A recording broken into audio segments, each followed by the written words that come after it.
We teachers have ideas of all the things that we'd like to do for our students. Imagine if we could record little video lessons, little demonstrations, things that would take one camera source here and maybe something on my computer here and add all those sources together. But there's just one problem. Who has time for that? Hello, I'm Blake Lang, Professor of Physics, and I'd like to show you a basic setup of OBS Studio that allows you to do that setup once ahead of time and then just film it live. Live production is the way to do this. So let's get started. So if you install OBS Studio, you won't see any cameras here, and I'll just take that off. But you will see below probably there's little green bars showing audio levels. That's what I saw when I installed this on Windows.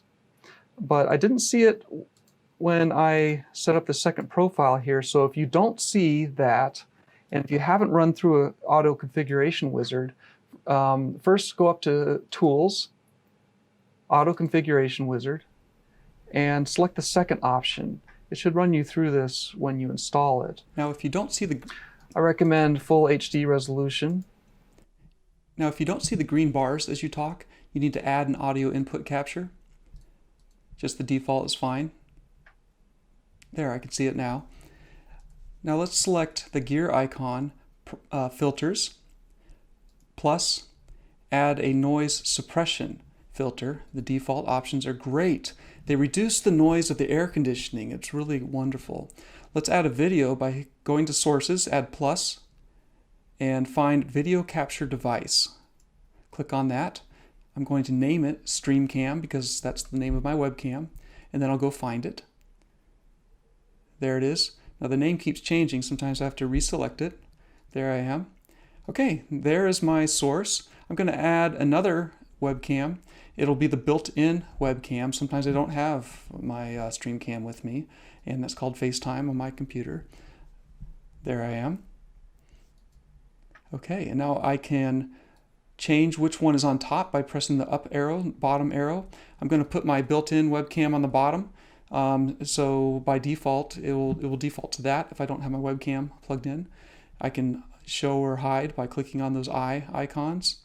I can resize by clicking on the corner. It's just that simple. Or I can right-click, transform, fit to screen is the simple way to do it. Hide that. Now I will transform my webcam view, transform, fit to screen.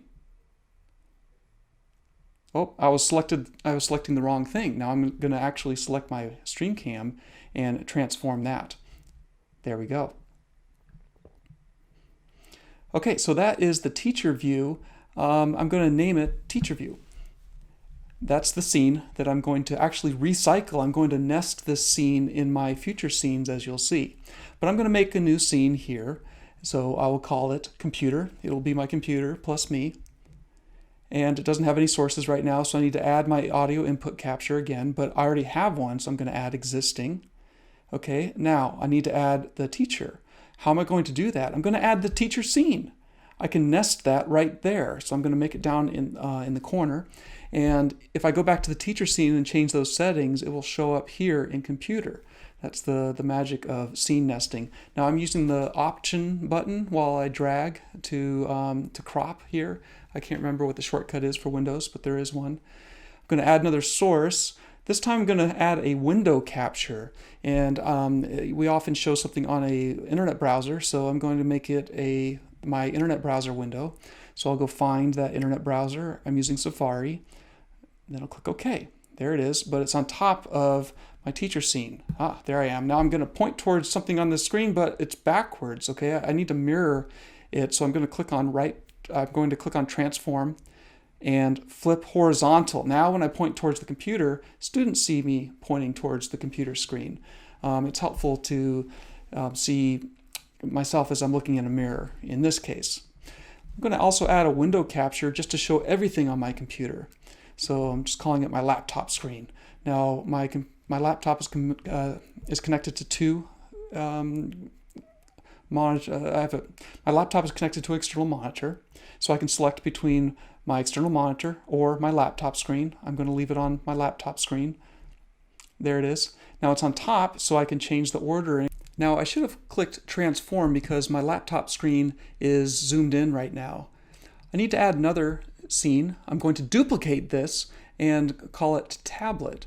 It's going to be very similar, but instead of my laptop, it's going to show what's on my tablet. So I'm going to delete these things that I don't need, remove. And I like to use my iPad. I draw on my iPad, show my students, so I'm going to add my iPad as a video capture device. On a Mac, you can just plug your iPad straight in. On Windows, you would need a HDMI capture card, or there's a Power Mirror is an app that you can use for a wired connection. There's also wireless, but that's unreliable. Okay, there's my iPad. I'm going to resize it, and then I'm going to crop because it has a different aspect ratio using my hotkey.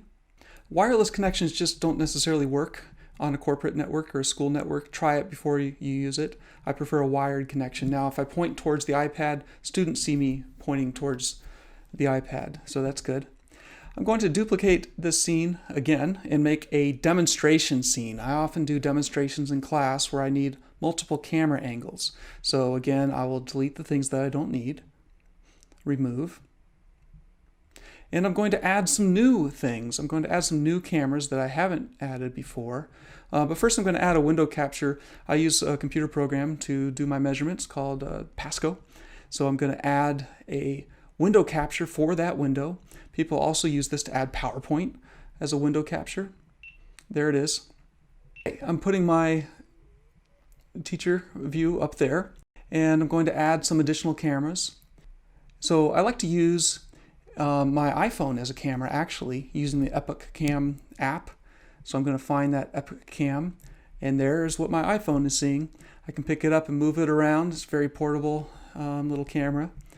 And most DSLR cameras, even GoPros, also can act like a webcam. So I'm going to add my DSLR, actually it's a mirrorless camera, my Sony mirrorless camera. I'm going to add that as a separate webcam. I like to use a manual focus camera for demonstrations, so I know it's going to... So there we go. We have 3 camera sources, and if I hit record, it will all be recorded live. So I'll hide the teacher view. I don't need it right here. I'm going to show students that measuring the voltage on the battery one way will give a negative answer, and the other way will be positive because the multimeter measures the voltage of the red minus the black, and that explains the negative sign. Okay, we could manually click on these scenes with a mouse, but that doesn't work for me in the classroom. Let's set up some hotkeys. I'm going to go to Settings and Advanced, actually Hotkeys, and go down and find the scenes that we created. Each one can be activated with the hotkey. I'm just going to use the number keyboard. I'm just going to use the numbers on my keypad. So Teacher View is the one I'll use most often. I'm going to call that 2. 1 will be maybe an intro scene that I'll use later. Tablet number 3, and computer number 4. Demonstration, let's call that 5. So now when I press 2, 3, 4, 5, so I'm just pushing buttons as I teach live. Nothing interrupts me from the flow of interacting with my students. If I have to use the mouse in the middle of teaching, I look like an old fuddy-duddy with furrowed brow trying to figure out things. It's hard for me to switch from one task to the next. If you select Start Virtual Camera, the output will be sent as a webcam. Now you can zoom with this, but hold on. You have to promise me that you will not create an accessibility problem for your students. Just because it looks good to you doesn't mean it will look good to them. Select as your webcam OBS Virtual Cam. Now, Zoom isn't expecting this to have detailed information. It's expecting it to just be a face, so be careful about small print. But you can just switch between scenes by pressing those hotkeys we just set up in Zoom. So here are some of the settings that I use. Under Stream, you can stream to multiple different channels, YouTube or whatever. We use Panopto in our campus. Let's go to Output. It's on Simple Mode, but that's a software encoder, so I'm going to Advanced. And now I can see my hardware encoders for both recording and streaming. Under Advanced, click on Automatically Remux to MP4. It will do that automatically after your recording is successfully finished. Also, enable hotkeys even when OBS is not active. I showed you how to switch from scenes using hotkeys on your keyboard, but another option is to just buy a wireless keypad. I got this for $11 on Amazon. You can also use a Stream Deck macro keyboard. I like that. I use that a lot. I hope this was useful to you and your teaching. I hope it helps you go out there and make a difference in students' lives every day.